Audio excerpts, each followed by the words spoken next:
Assalamualaikum warahmatullahi wabarakatuh. Ketemu lagi dengan saya Siti Rohmah.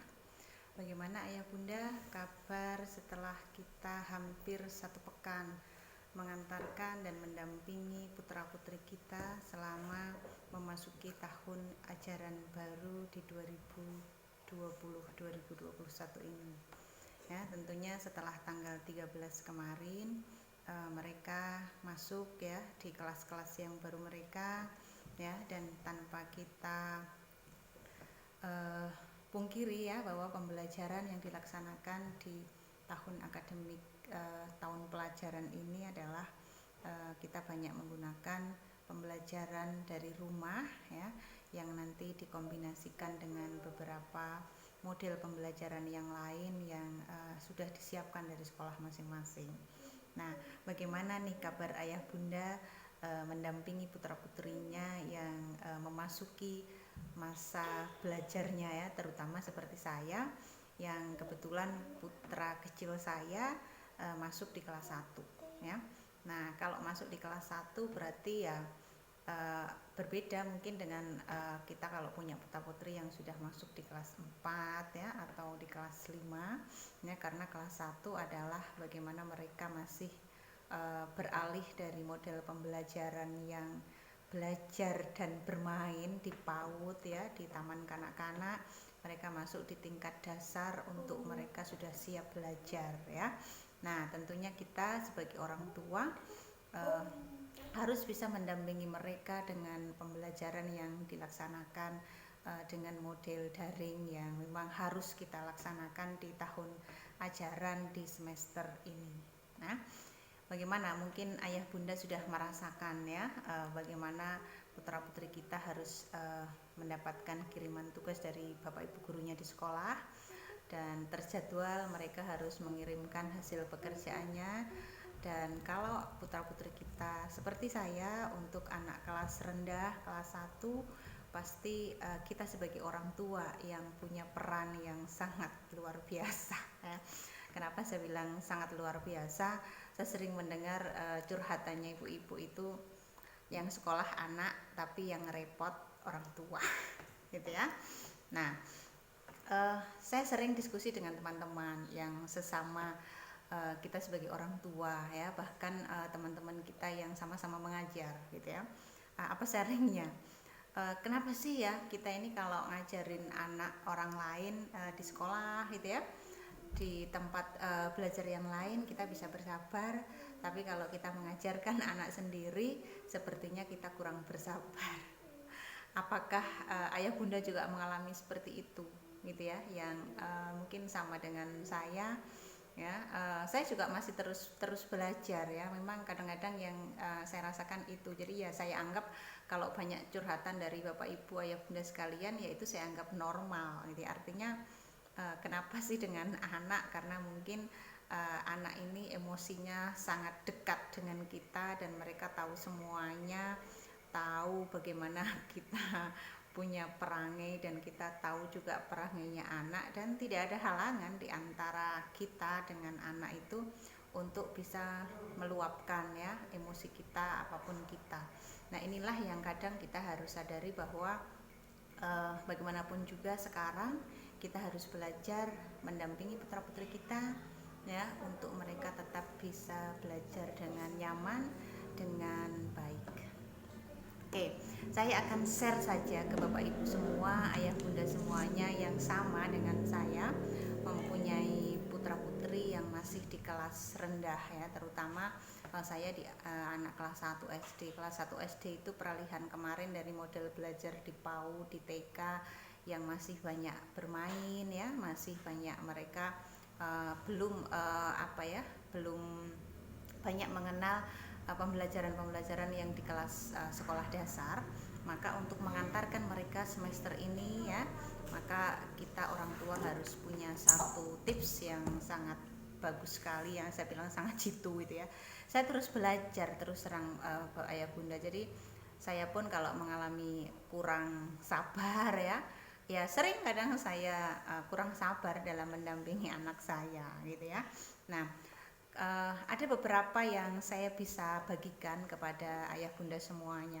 bagaimana sih caranya untuk kita bisa mendampingi putra-putri kita untuk kita bisa sabar ya untuk mereka dalam belajar itu. Yang pertama, tentu kita niatkan bahwa kita mengajarkan sama seperti niat dari para guru, ustadz-ustadzah itu adalah satu niat ibadah. Nah, istimewanya ketika kita sendiri sebagai orang tua, dan tentunya memang kita gitu ya yang punya kewajiban sebagai tempat pertama untuk belajarnya buat anak kita, maka kita harus pahami benar bahwa anak kita adalah aset terbesar dan aset utama kita yang nanti akan kita harapkan ya. Kita pikirkan bahwa nggak apa-apalah saya sekarang berkorban dengan mungkin harus menahan emosi saya, tapi inilah aset saya gitu loh. Kalau kita mengatakan bahwa aset, maka tentunya kita harus jaga, kita harus benar-benar benar-benar kelola gitu ya untuk bagaimana kita bisa memanagenya dengan baik ya. Jadi kalau insya Allah kita berniat benar-benar bahwa anak kita, putra putri kita adalah aset yang nanti akan mengantarkan kita gitu ya dalam perjalanan kehidupan kita yang jauh lebih panjang, maka insya Allah itu akan menjadi satu motivasi ya dan dorongan kita tersendiri untuk kita bisa punya kesabaran dan ketelatenan dalam mendampingi putra putri kita. Yang kedua, tentunya kita harus bisa menyiapkan ruangan belajar gitu ya, walaupun itu belajarnya di rumah, di kamar kita atau di tempat ruang tamu kita, di manalah ya kita bisa mendampingi putra putri kita itu. Kita usahakan tempat itu selalu nyaman dan bersih. Nah, ini yang kadang-kadang suka ibu-ibu lakukan itu, ayo kita belajar gitu ya, padahal ruangannya masih kotor dan kita minta lagi anak kita untuk ayo kita bersihkan, ayo kita rapikan dulu gitu ya. Nah, energinya akhirnya habis untuk kita ajak bersih-bersih tempat gitu ya, habis kita ajak untuk menyiapkan ruangannya, dan pada saat kondisinya kita mengajak mereka untuk belajar, mereka sudah lelah gitu ya. Nah, ini yang harus kita perhatikan. Jadi kita harus menyiapkan ruangan rapi, bersih, dan jangan lupa kita sendiri ayah bunda ya, kita sendiri harus dalam posisi yang bersih ya, bersih, apalagi kalau kita ini ya paling tidak kita harus sudah mandi rapi dan memakai wangi-wangian gitu ya. Jangan sampai nanti anak kita protes gitu ya, kan kita harus dekat, kita harus selalu menjaga emosinya gitu ya. Nanti tiba-tiba anaknya letuk dengan, mohon maaf misalnya, aduh ini bau apa sih gitu ya, itu kan sangat tidak nyaman gitu ya. Oke, yang ketiga, nah kita memang harus inovatif ya, artinya harus bisa mengantarkan situasi dan emosi anak itu untuk bisa melihat kapan sih saat-saatnya buat mereka itu untuk siap belajar. Kan jadwal yang diberikan oleh Bapak Ibu guru di sekolah itu, kalau kita belajar kemarin secara offline misalnya terjadwal dari jam 7 sampai jam 12 atau misalnya jam berapa dari sekolah. Nah, tidak sepanjang waktu itu kan kita mendampingi anak, kita mengajak belajar, tapi di sela-sela hari-hari di dalam rumah itu kita sebagai orang tua tentu tahu ya di mana waktu yang pas, di mana kita bisa menyiapkan emosinya anak itu untuk mereka dalam kondisi siap belajar gitu ya. Nah, karena memang tidak sama dengan kondisinya kalau mereka harus sudah berangkat di sekolah. Kalau di sekolah itu kan secara psikologis, emosional mereka sudah siap untuk belajar. Tapi kalau di rumah ini ya kita harus menyiapkan dulu kondisinya ini gitu ya. Nah, yang keempat, kita sekali-kali gitu ya memberikan hadiah besar ya. Artinya hadiah besar itu boleh kita jadwalkan ya, kalau kita ingin memberikan sesuatu itu sebagai stimulus yang kita bisa berikan kepada putra-putri kita atas capaian apa yang sudah mereka kerjakan gitu ya. Nah, tentunya ini hal yang kecil-kecil gitu ya, yang artinya kita memberikan pujian, kita memberikan penghargaan, kita memberikan tepukan lah ibaratnya, itu harus sering-sering kita lakukan, terutama pada saat putra-putri kita itu bisa menyelesaikan pekerjaannya dengan baik, dengan benar, nah, maka kita sebagai orang tua tidak boleh lupa untuk setiap saat gitu ya, setiap saat bisa memberikan pujian-pujian walaupun itu hal-hal yang kecil gitu ya.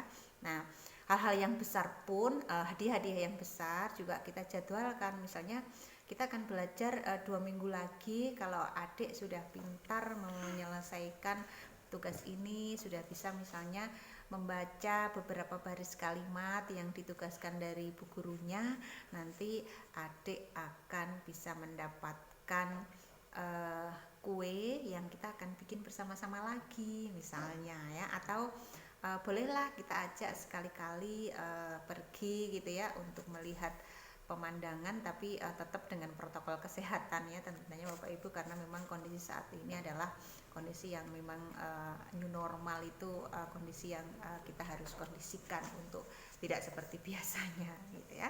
Nah, yang terakhir ini ya, saya mendapatkan tips kemarin, kalau biasanya kita kurang sabar dalam kita mendidik atau mendampingi anak sendiri gitu ya.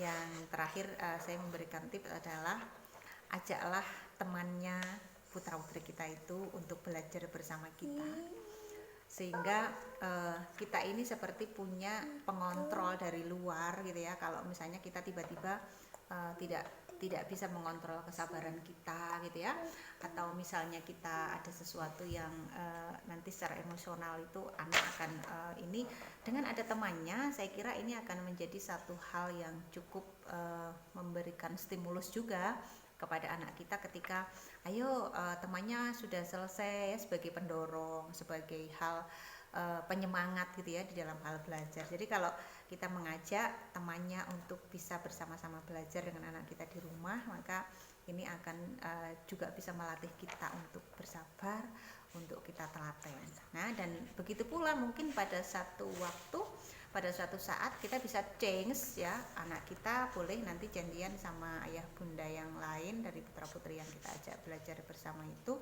untuk gantian belajar ya, dan ini tentu juga akan memberikan satu suasana yang berbeda gitu ya dengan kondisi yang seperti dilakukan atau di ini biasanya, sehingga anak juga punya satu kesempatan untuk mereka bisa bersosialisasi ya. Nah, itu ayah bunda tips yang saya bisa berikan gitu ya, dan saya berharap dan saya juga berharap pada diri saya maksudnya saya terus bisa bersabar, saya terus bisa telaten mendampingi anak saya yang lagi kelas 1. Ini Ilham, mana Ilham? Kelas 1 sayang. Nah, Ilham lagi kelas 1 dan kita hari ini tadi sudah belajar apa? Belajar menulis huruf vokal gitu, A, I, U, E, O. Terus apa lagi yang belajar hari ini? Belajar mengenal bola yang ada warnanya. Jadi ada kiriman dari tugas gurunya di sekolah itu beberapa gambar bola yang di situ anak diminta untuk menyebutkan apa itu warna bola ya. Dan saya yakin ayah bunda ya, insya Allah kita akan tetap semangat mendampingi putra putri kita untuk bisa belajar dari rumah walaupun dengan keterbatasan kita ya, ayah bunda yang bekerja di luar ya karena ada tugas untuk karir di luar ya, atau mungkin ayah bunda yang mohon maaf kalau saya belum familiar dengan teknologi misalnya ya, insya Allah nanti dengan kondisi ini akan bisa menyesuaikan ya, dan tentunya kita berharap semoga pandemi ini tetap cepat ya akan berlalu ya, jadi kita akan bisa kembali normal, kita akan bisa bagaimana anak-anak kembali belajar di sekolah ya, karena satu hal yang memang kita harus pahami bahwa belajar itu adalah bagian dari transfer of value yang memang harus ada komunikasi kontak langsung ya, tidak hanya sekedar kita secara maya. Mudah-mudahan kita akan bisa mendapati satu kondisi yang lebih baik dari hari sekarang. Terima kasih. Assalamualaikum warahmatullahi wabarakatuh. Nantikan cerita dan sharing-sharing kami selanjutnya.